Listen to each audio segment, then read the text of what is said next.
In the quiet corners of our world, where sunlight filters gently through the trees, life begins with a mother's touch.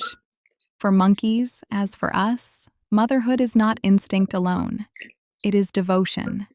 It is warmth in the cold, protection in the wild, a heartbeat that teaches another heart how to beat today.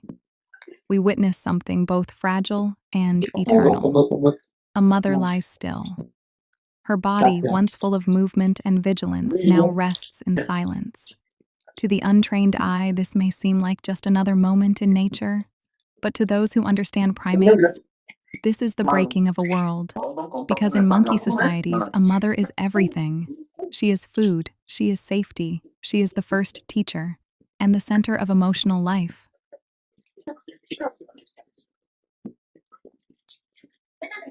Beside her, a newborn. Too young to understand death, old enough to feel absence, the infant reaches, not with logic, but with instinct. Where there was warmth, there is stillness. Where there was comfort, there is silence. This is the first lesson of loss. In the wild, maternal bonds among primates are some of the strongest in the animal kingdom. Infants cling to their mothers for months, sometimes years. They learn how to forage, how to groom, how to read social signals, how to survive. But more than survival, they learn belonging. And when that bond is suddenly broken, the emotional shock is real. Yes, real. Monkeys grieve. They search. They call softly. They linger near the body. Because attachment does not disappear when breathing stops.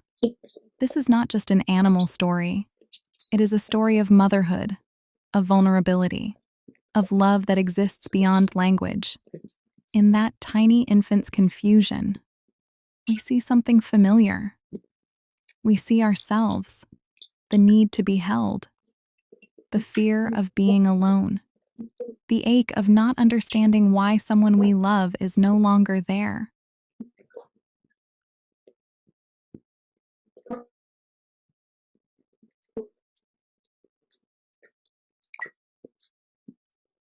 Monkeys are not creatures of instinct alone. They are emotional beings. In species across Africa and Asia, macaques, langurs, vervets, maternal attachment shapes the brain, the nervous system, and the social future of the young. An infant does not just need milk, it needs touch, the warmth of skin, the security of grooming, the reassurance of proximity. Without that bond, stress hormones rise, heart rates fluctuate, cortisol floods the tiny body. This is not speculation. It is biology. The mother is regulation. She is calm. She is the external nervous system of her child. And now, she is gone. The infant does not understand death. It understands absence. It searches with its hands, nudges her fur, presses its small body against hers. There is confusion in its movements, a question without language. Why is she not responding? In primate studies, we have observed infants attempting to nurse from deceased mothers, clinging to them for hours, sometimes days, not because they cannot comprehend reality, but because attachment does not dissolve instantly. The brain still expects comfort. The body still expects warmth.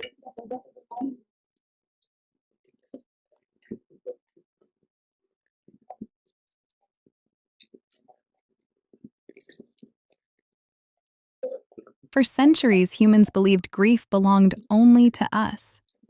But research tells a different story. Monkeys form complex social hierarchies. They recognize faces.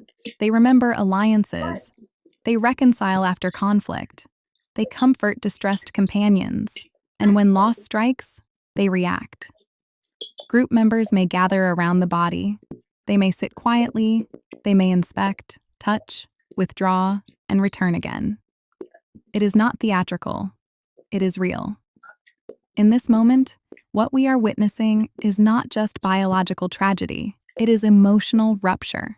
The infant's world was small. It consisted of warmth, milk, protection, and a constant presence. Now the world is enormous and terrifying. Imagine for a moment being born into a world where your entire understanding of safety rests in one being. And then that being disappears. No explanation, no warning, just stillness. That is what this infant faces.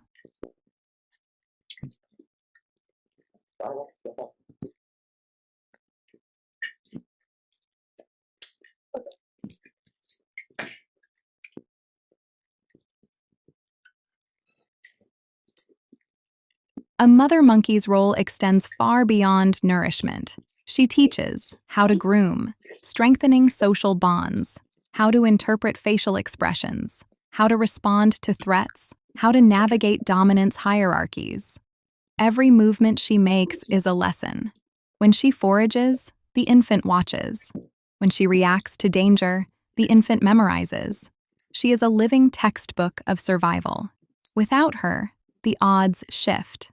In many monkey species, maternal loss in early infancy drastically reduces survival probability, not because the infant lacks strength, but because it lacks guidance.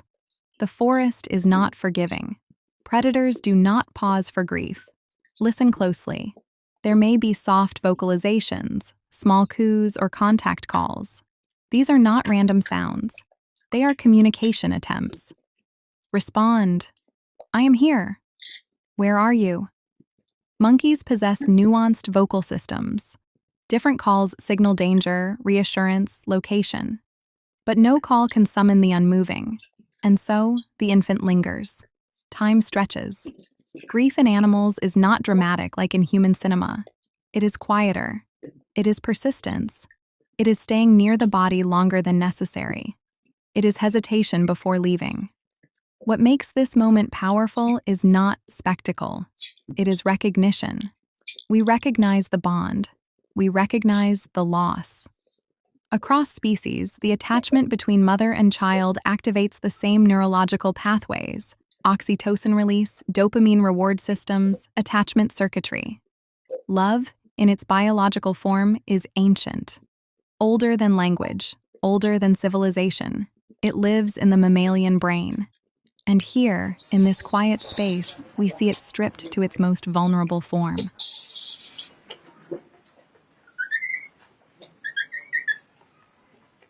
Because in the end, the story is not only about death, it is about connection.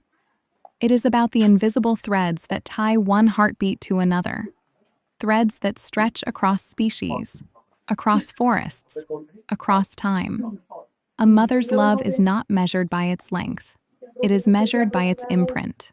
And in this quiet clearing, where a tiny infant once pressed close to still fur, we are reminded love is the oldest force in the animal kingdom. And even in silence, it echoes.